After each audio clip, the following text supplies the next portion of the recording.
What's going on, ladies and gentlemen? Welcome to the Sav Show. My name is Savilian. I'm the host of this show, and today I have an interview coming to you with professional MMA fighter Sarmad The Immortal Jahanara. I spoke to Sarmad very recently about a bunch of things, and look, we had a great chat. I will ask for permission to excuse us from the amount of pig Latin that is used in the first section of this conversation. We got a little bit carried away with the ig Latin pay. But yeah, we end up having a really good chat. Basically, we talk about Sarmad's kind of career and trajectory in the science field, working as a pharmacist, and how he transitioned into basically MMA and professional fighting, a run-in with UFC fighter Jimmy Crute that basically tipped him towards, needing to commit to and take the sport a little bit more seriously. We talk about how he got his nickname. We talk about his love of the BGs and the charismatic walkout at his WBC title defense. We talk about his transition to MMA, the Deatta fight, which was an absolute banger, and how one Deallon Lihari actually does have a win over Sarmad. That's on the record books. That's what it says. I'm sorry, Sarmad, but that's just the way the cookie crumbles, Forgive my ignorance for not knowing what a walkover is, people. I'm clearly not that much of an, jiu-jitsu fan. But yeah, we talk about his golf progression, how he's recovering from his PCL, and what is on the cards for the rest of 2024. So yeah, if you enjoy this conversation, please hit subscribe below. If you enjoy the Sav Show, please let me know. Drop a comment, subscribe, leave a review on Apple Podcasts if you're listening to this conversation there. Otherwise, thank you very much for tuning in. This is my conversation with Sarmad The Immortal Jahanara. We had a great chat. I genuinely love Sarmad. I'm just going to say this very bluntly. I love this guy. He's such a fun, friendly, happy motherfucker. And the way he strikes is genuine flow. Like, I love watching him fight, man. Like, I watched his Deatta fight before I even knew who he was. The flow, the striking, the tenacity, the resilience, it's all there. And he's a lot of fun to watch. And as you'll see in this conversation, he's also very fun to talk to. So yeah, hope you enjoy this. This is my conversation with Sarmad The Immortal Jahanara. I'll catch you next week on the Sav Show. Let's go. Yeah, so tell me about Lord Sarmquad. Lord Sarmquad. Well, he was born just today. EST 226. Sarmquad was ear. Sarmquad was ear. Yeah. Yeah, so I just typed my name in really fast, and then lo and behold, now I'm with Sarmquad. Yeah. Did you do a bit of tagging in school? Yeah. Did you? Sorry, the feds aren't listening. The feds aren't listening, bro. You're sweet. Is this off the record? This is off the record. Is this between bros? Yeah. Nah, this is going in the pod. It was a bit of an essay. TNs? Yep. Entays? Believe it. Entays. Really? Entays on the Adelaide. Yep. Oh wow. Okay. Friesh Frey. I'm gonna have to see some photos at some point. Would Agtay, never Aglay. Oh, hey, bro. I'm personally a mad fan of Ig Latin Pay. Ig Latin Pay. Yeah. Eshay. Actually, my favorite one is and it's actually my only one. I always bust out Aksay Maik Day from the Akbay Yog Day. Akbay, yeah. Who used to say that? Is that like fucking flows? I feel like it. I don't know. I've definitely heard some rappers say that. Yeah. That's a fucking staple. Aksay Maik Day from the Akbay Yog Day. Yeah. And when people ask me like if I how many languages I speak, I always say 2.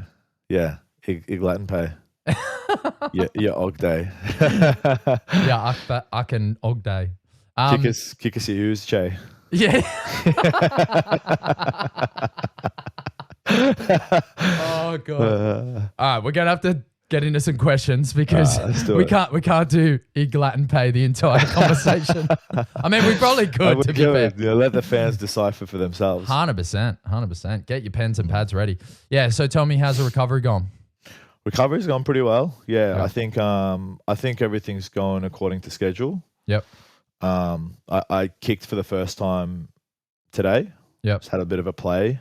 Yep. And it felt pretty good. Obviously, it's one of those things where you can't imagine where the finish line is until you're there. If that makes sense. Yeah. Because, you know, like I couldn't imagine grappling right now. Yeah. Okay. Any time I try and kneel on it, fucking sucks. Painful.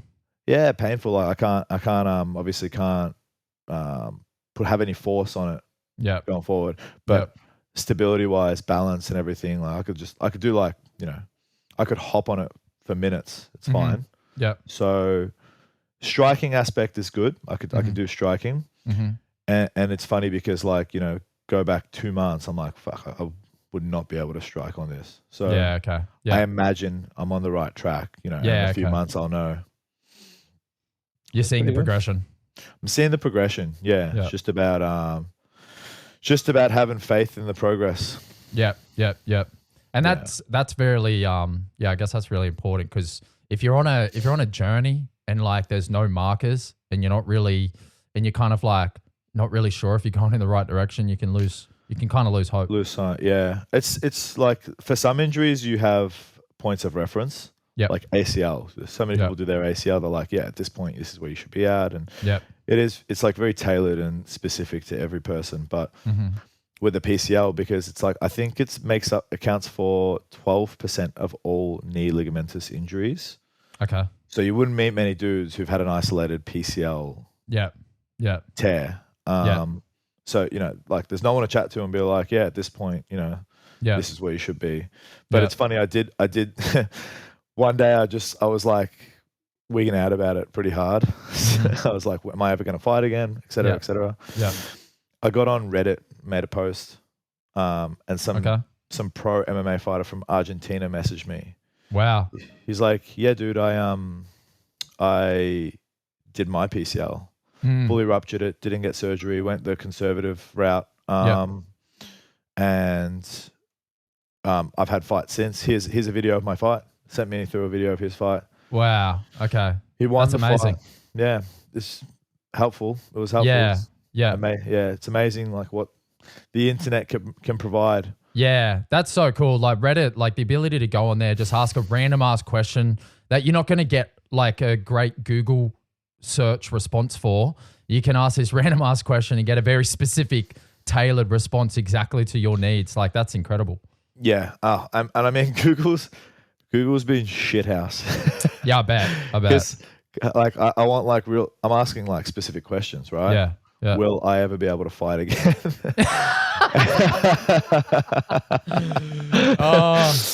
Have you asked Siri that question?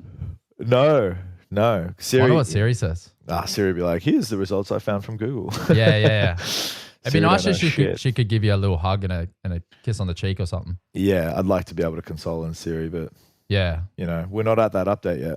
Yeah, no. She'll get there though. I had this crazy conversation with Siri the other morning.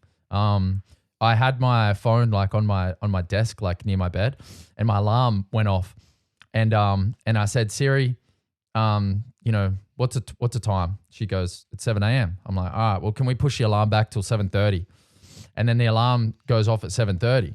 And then I go, Siri, what time is it? She goes, 7:30. I'm like, Siri, can we just push your alarm back another 15 minutes? And I had this full dialogue with her from my bed for about 2 hours while I kept pushing alarms back. And then I asked her what the time was, push another alarm back. And she was very helpful. Surprised she didn't say at some stage like, oi, get the fuck up. Get the fuck up, you lazy cunt. That's enough. They should build that in. They really, yeah. I'm looking forward to that. Yeah. I'd be like, oi, Sav, you're only cheating yourself. I'll put this back 15 minutes, but...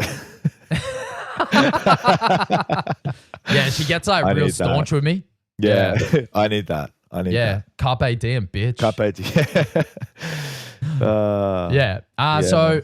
Yeah, I was doing a little bit of digging today, and I saw a little something. I noticed. Yeah, I saw a little something about a science degree and an 8-year kind of like stint as a pharmacist. Yeah. Tell me a little bit about that. Yeah. I didn't even know that was on the internet. Yeah. Man, that's resourceful. Man, that's a very interesting background to go from like, I'm going to hang out in this lab with a lab coat and kind of run some tests. And then I'm going to go kick some UNKs in the Ace Bay. Nice. Yeah. Yeah. Well, before all the fighting stuff, the original plan was to study medicine. Yep. Potentially specialize in neurology. Yep. Or neurosurgery. Yep.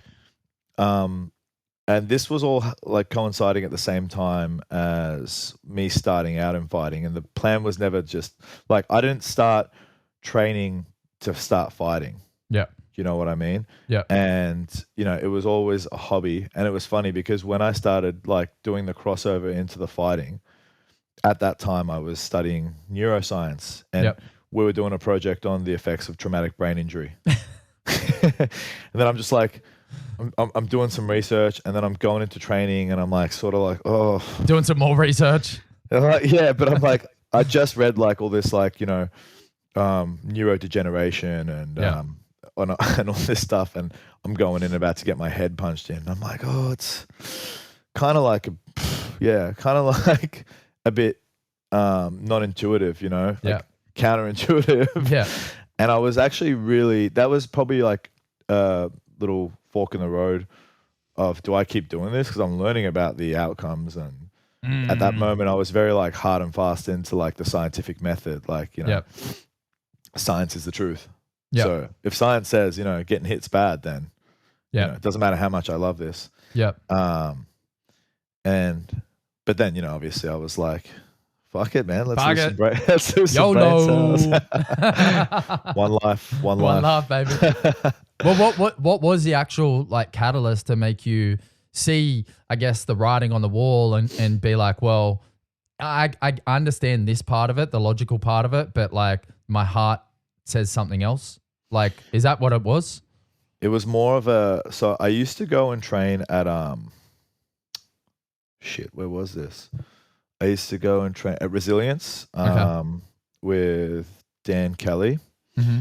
And I remember training with Jimmy Crute. Mm-hmm. And there wasn't that many big guys there. Mm-hmm. And on this particular day, I was sparring with Jimmy in the little puffy gloves. Mm. And I didn't really know too much about what I was doing. Mm. And Jimmy was at a stage where, you know, I don't know if he was in the UFC yet or he was like about to be, or he'd just done contender or whatever. But, you know, obviously like hungry young Jimmy, you know, just wants to get his training in. And like, I'm just another like, you know, lamb to the slaughter. Yeah. So we were sparring and I was hitting him and then like trying to move. And then he was like chasing me. And I was like there was no ring. It was like in the open mat. So I was obviously running away from this big gorilla. Yeah. Ready to kill me. Fair enough. And then he's like, you got to stop fucking running away.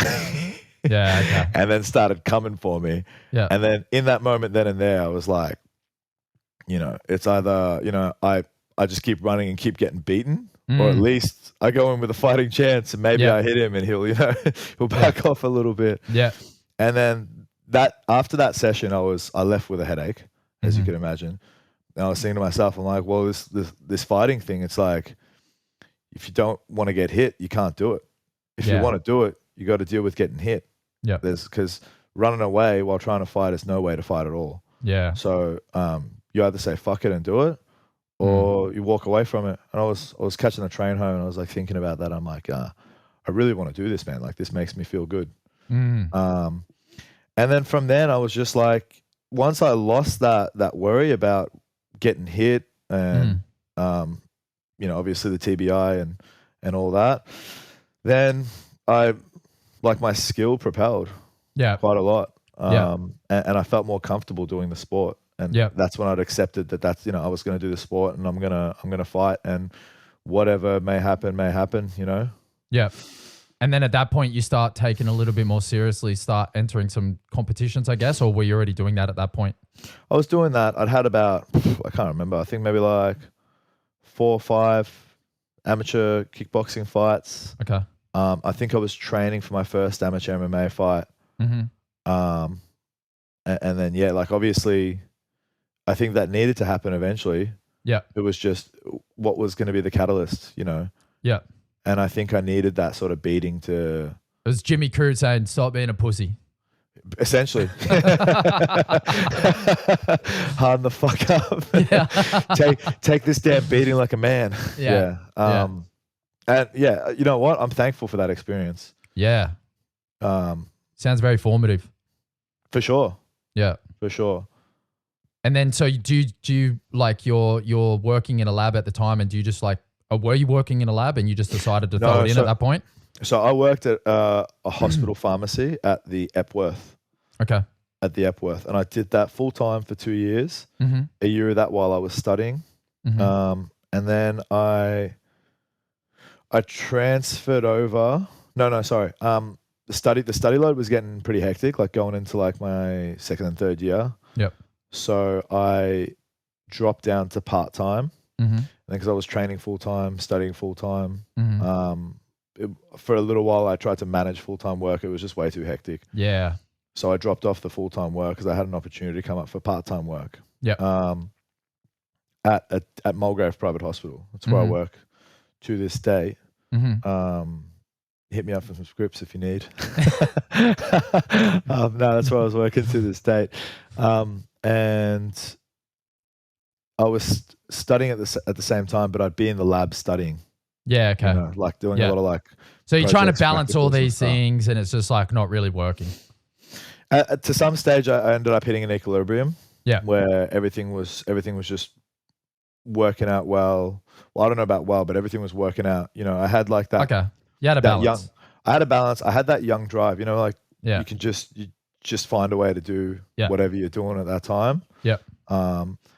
That went on really right up until just before COVID. Okay.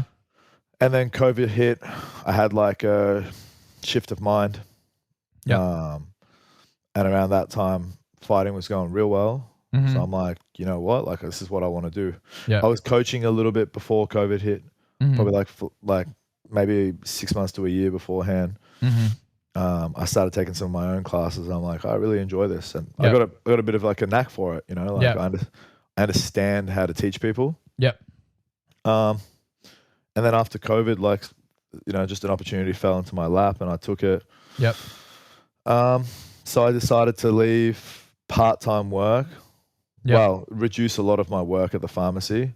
Just maintain 1 day a week. Yeah. Just to, you know, stay in contact with the field. Yeah. And then obviously increase your coaching and training load with the rest of your time. Yeah, for sure. Yeah. For sure. Yeah. Yep. And then at what point, like, is this around the time that you fight for the WBC kind of state title, or was that just before then? That was probably, I fought for that WBC title maybe a year or two after all this. Yeah. So what happened? So I got the coaching gig 2020, like towards the end of 2020. Coach, through 2021. End of 2021, start of 2022, I moved over to Absolute. Yep. And then the WBC title was end of 2022. Yeah, cool. Or mid 2022. Yeah. I like that. So are we we're kind of a fan of the Bee Gees? Is that what's going on there? The Bee Gees is good, man. Or is it just that specific song? So in the lead up to that fight, and maybe just every day, every second or third day that week, I'd be training at Fighters Express with Pete Hatton. Yeah. And Pete loves the 80s. You know, the 80s, 90s vibe. So he'd just be blasting Staying Alive, you know, and it was just catchy. And it was a good vibe, and I was vibing it. So, and it's a very fitting song to walk out to a like a professional fighting match to, you know, because your goal is kind of just, trying to stay alive. There's no lie. Yeah. I don't know. I feel like, I was in, I don't know, it's a bit of a silly mood at that time, you know? Yeah. And you walked out with a real, like a bit of, you know, charisma. It was fun. It was fun to watch. Yeah. Yeah. So, but I think that chapter's closed. Okay. Oh, we're keeping it real stern now. Oh, no, we're stern. We're serious. Okay. Yeah. Yeah, beautiful. So what are we walking out to these days? Like if you had to walk out in the next 6 months, would that be a song that you kind of come up with in training camp, or do you know, like, do you think of this thing ahead of time? Probably something I come up with in training camp, you know. Yep. But I don't know. What's that song by? Are you familiar with the song Wolf Totem by The Who? No. It's like a real Wolf Totem. Real hectic. I'll have to look it up. Mongolian throat singing. Okay. G up song. Nah, I don't know. Bit of steez about it. Yeah. Bit of steez about it. Yeah, I don't know. I feel like every camp, I couldn't be someone who sticks to one song, because like I don't feel like there's one song that that sums up how I feel, or my yeah. And you'd be at different places with every camp, right? That's how it is. Yeah. In your life, like, you know, maybe a different record might have dropped as you're like, you know, kind of approaching a different fight, like, you know. Yeah. I'm not really a gimmick type of guy or gimmick fighter, so it's not like I could stick to that one thing. You know what I mean? Yeah. Okay. Yep. Yeah. So where does the nickname come from, the Immortal? So, you know, like, have you seen 300? Yes. You know the Persian Immortals? Yeah, okay. Yeah, they're hectic. Yeah. Right, so okay. that was so when I was fighting on I fought on an 8-man in 2021. What? An 8-man tournament. So you have legged fixtures, you know. Okay. Oh, right. Four guys like on one side. Like a knockout. Yeah, tournament. Okay. Yeah. So you have one fight, advance to semi-final, win that, then you're in the final. Yeah. You win that, you win. I was fighting for 20K. Wow. Yeah. I won my first fight, and then I lost my second one. Damn. Okay. Yeah.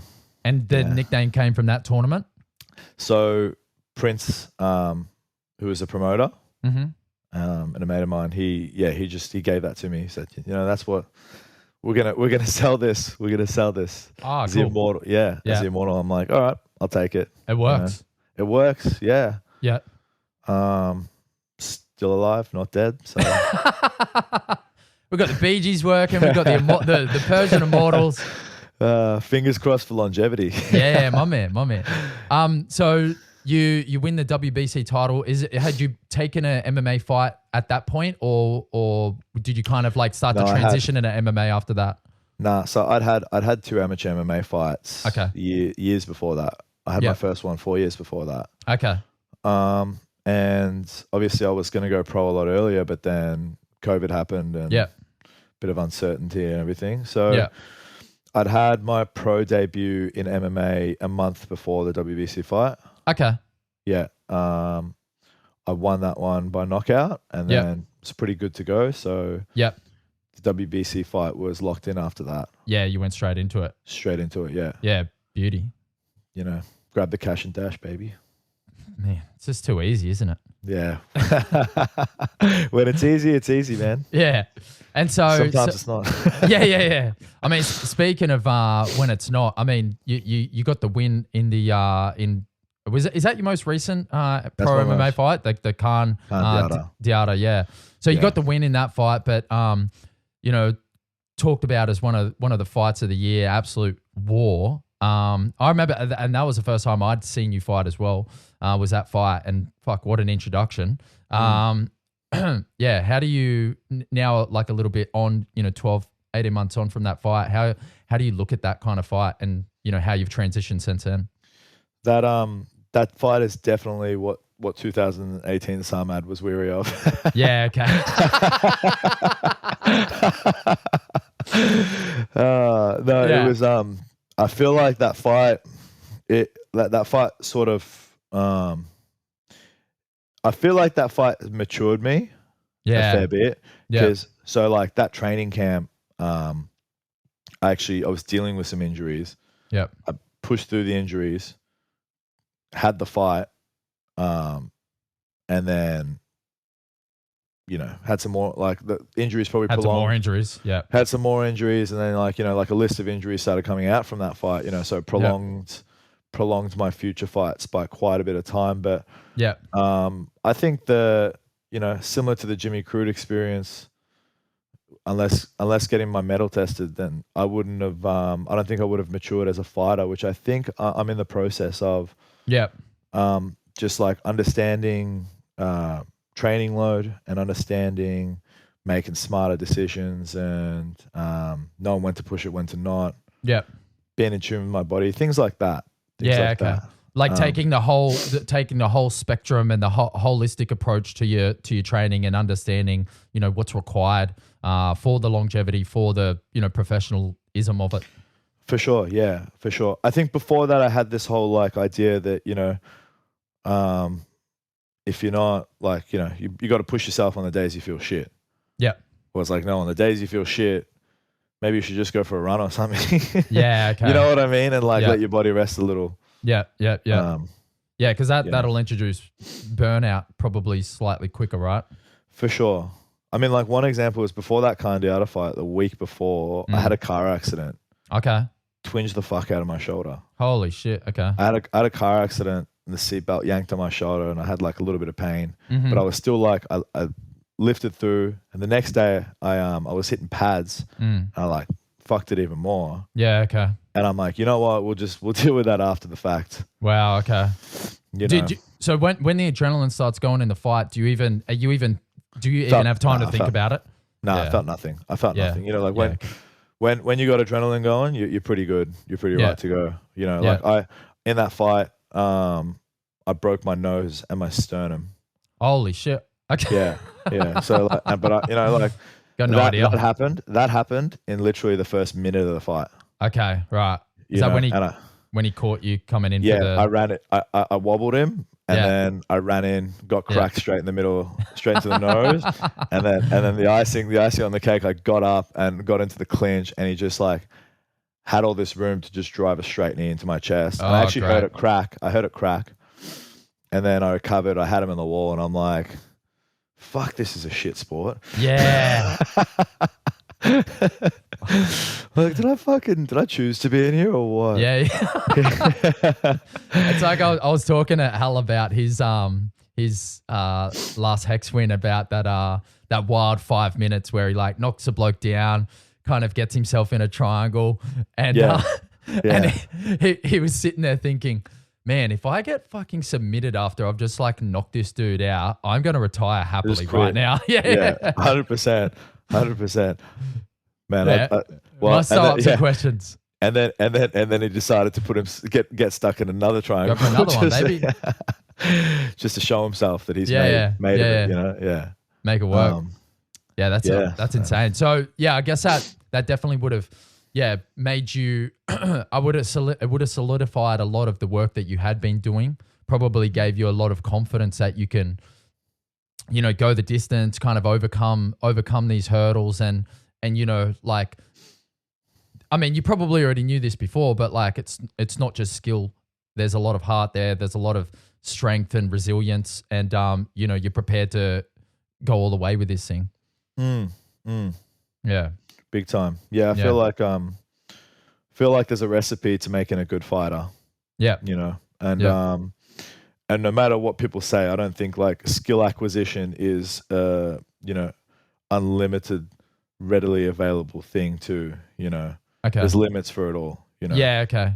There's only so far you can go as a striker. Is that what you mean? Or as a grappler, or like your understanding of things, or your affinity to something, or your capacity to learn that thing. So then it becomes about the soft skills. It comes about the soft skills. Athleticism is a big one, and obviously, like a big portion of that is genetic, but a big portion of that is also hard work. Yep. So athleticism you can work on, skill you can work on. How bad can I swear on this? Oh, fucking swear as much as you want. But having cunt in you is... I'm glad you went with that word. There's different... Yeah, big time. Yeah, there's different amounts of cunt someone can have in them. Yeah. And I think that's probably the hardest thing to obtain. Yep. And obviously it can be a good and bad thing. Yeah. It's about managing that. Yeah. And I feel like that's an important thing to have. Because you can't really coach that. Hey, that comes from lived experience. That comes from your own standard thing. Yeah, it's 100%. For sure, it's a personality thing, and I don't think you can really change. Well, maybe you have it within you. Like for example, actually, I think I've always had cunt in me. Yeah. But, I don't think in the training room it came out until, like I said, that experience I had. Yeah, okay. Yeah. Yeah. Yeah, because you seem like a pretty happy-go-lucky kind of guy. It doesn't seem like violence is an obvious or easy choice for you. Seems like maybe it's something you had to bring out at some point. Is that fair?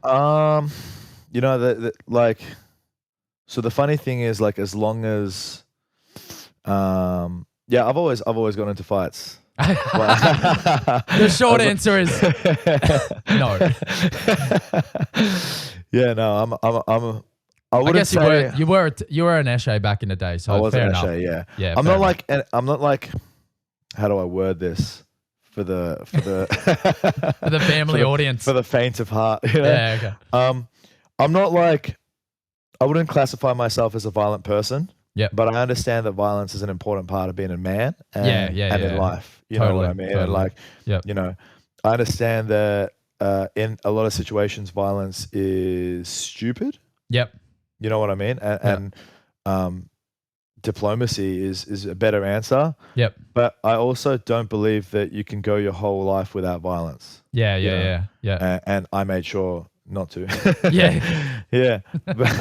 But it's like a lot of like fighters obviously get into fighting because they fight a lot, and then it's a way to channel it. So I think for me that was the case. Yeah, I think I don't think like being aggressive or being violent makes you a man, but I feel like a man should know how to apply aggression and violence, because like there will be points in your life where you need to protect yourself or someone that you love, and if you're able to do that adequately, it's not a bad thing to have up your sleeve. I think that you should, like that whole Jordan Peterson thing about like Gardner and a war and a Gardner, you know what I mean? Yeah. I don't think men should be aggressive and then try and control it. I think it's like we should be who we are. Some people are innately aggressive and violent, and you should be who you are. But with traits like that, you should also have that under control. Yeah, totally. Do you know what I mean? Yeah. Like every trait in its extremes can be dangerous. Yep. And I think you should just have a good handle on it if you are. If you're not, I think that's good. But you should also know how to look out for yourself and those around you. Yeah. You don't have to be aggressive about it, but you have to overcome that challenge of being able to do it. Yeah. Whereas I think the fighting is a good means for that. Totally. Even if you're not aggressive, even if you're not an aggressive person, it's good to know that you can beat the shit out of someone. To put it very bluntly. Speaking of beat the shit out of people, like I think I've really enjoyed kind of like going through all your fights and kind of watching. I think you have a very flowy style. Like there's almost an art to it. I like the way you flow in your striking. It's not I don't think it's as it feels like not as structured all the time. Like you really enjoy kind of the movement of it. Is that kind of fair to say? Yeah, absolutely. Yeah. I do a lot of things that I look at after the fact, and I'm like, shit, I've never trained that before. Yeah, like that's not something I've hit on the pads before. It's just just comes out of you. Just like things that feel right. Yeah, I do, and a lot of the times, like when I'm thinking about just striking in general, I'll close my eyes and I'll see different different combos, and that's the stuff I'll play with. Yeah. And I think a lot of that training is probably attributed to working with my first coach, Mem Sehan. Yep. Who he just like, I'm really glad I worked with him. He was the first person I work with, because that flowy style comes from a lot of his teaching and how he teaches. Yeah, cool. Yeah, I know you got to go pretty soon, so we'll kind of like fire through these last couple of questions. So hit me. Yeah, I just noticed on your record that there's a jiu-jitsu loss to I knew this was coming. There's a jiu-jitsu loss to one Diellon Lihari. Can you talk me through that? If there's any plans for revenge, are you going to try and level that at some point? So let me tell you something. A walkover, yeah, a walkover in terms of a jiu-jitsu competition is when you don't attend. Oh, yeah. I can't remember. I think during one of the comps, I went into gi and no gi. Yep. And I made it to the gi finals, and the no gi had started at the same time. All right. So I missed my first comp, and then I was like absolutely fucked from the gi. Yeah. So I'm like, you know what? Fuck this. Let's bounce. Just go watch a UFC, that's what we did. Yeah. And Diellon happened to be in that. So basically, you're running. No, I like to think of it more scared. like I had a peer into the future, and I knew that L would really hurt Diellon. So I did the most merciful thing, mate. And You're a true friend. You're a true friend. That's what I was, a friend before I even knew it. And I wish that I'd gotten those licks in early when I could have. Yeah. There's not a chance in hell I'd beat him in a competition now, unfortunately. Not unless I break his leg or something. But hey, we can always work on that. I hope so. What about golf? Are you beating him on the golf course these days, or what? Man, contrary to what he likes to think, I reckon I always got his ticket. Really? Golf. Okay. Yeah, man. There's maybe one or two occasions he's beaten me, but I like to blame myself for complacency, because when you win in that much, it's like, could you ever imagine a scenario where you lose? Yeah, totally. So he gets it over me sometimes, and fair play to him. You got to take those opportunities when they're handed to you. Yeah. That's it. I know one person that you haven't had it over recently. Is that one Joseph Luciano? I did see a scorecard recently, and it wasn't particularly favorable for you. Do you want to walk me through that? Yeah. Look, I just want to start by saying that the time before that, I beat Joe. I didn't see no scorecard. I just want to say I have that for reference. If anyone, if anyone wants some evidence, you got the receipts? Scorecard. Okay. I got the receipts on that. My man. Yeah, no, the better man won that day. Yeah, the better man won that day, yeah. And I think I've gone. You know what? The last time I beat Joe, I had my knee brace on. Okay, that's impressive. And now the knee brace is off. Right. So there's a little bit of a theory that maybe that was a bit of a aid. Right. My game's gone backwards at the moment. Maybe it helped like stiffen up your is it left leg? That's my right leg. Oh, okay. So you know what I mean? I don't know. But I think sometimes it's important to take one step back, take two steps forward, and that's what's about to happen. I like to think that's what it is. Yeah. I like to think Sammy's gonna take me for a lesson. Yeah. We've teed that up. Yeah. So I reckon it's gonna be I reckon it's gonna be problems for everyone when that happens. Oh, 100%. In the training room and on the golf course. 100%. Sarmad The Immortal Jahanara is coming for all of you. For sure. Everyone's gonna get it. Bro. From the tee box. Skid it up, Pop pop. All right, so what's a plan for the rest of 2024? Obviously, get the PCL sorted. Yeah. PCL sorted.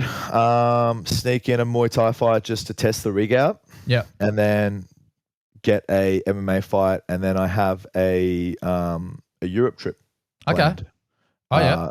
Yeah, sometime towards the end of the year. Yeah. So hopefully, if I can get 2 fights in before that, go to Europe, and then come back and close out the year with one more fight. Yeah.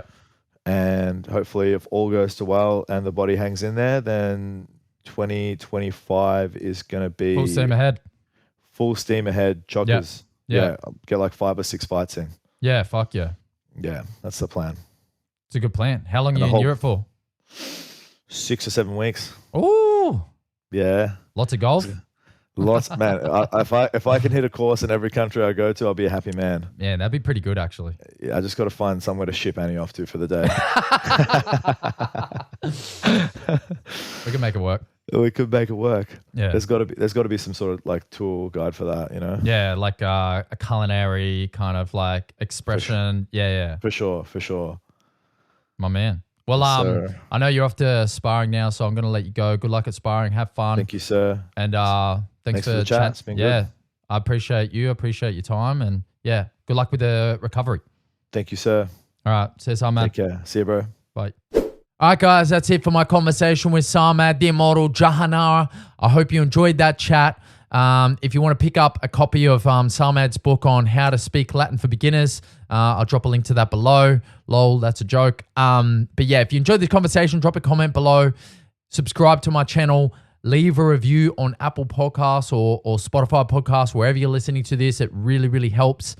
Go follow Sarmad's journey below on Instagram. Go look at his highlights on YouTube. The guy's a beast, and he's a lot of fun to watch, fight, and also talk to, as you can see. So yeah, if you enjoyed this, please show us some love. Other than that, I'll see you next week on The Sav Show. Let's go.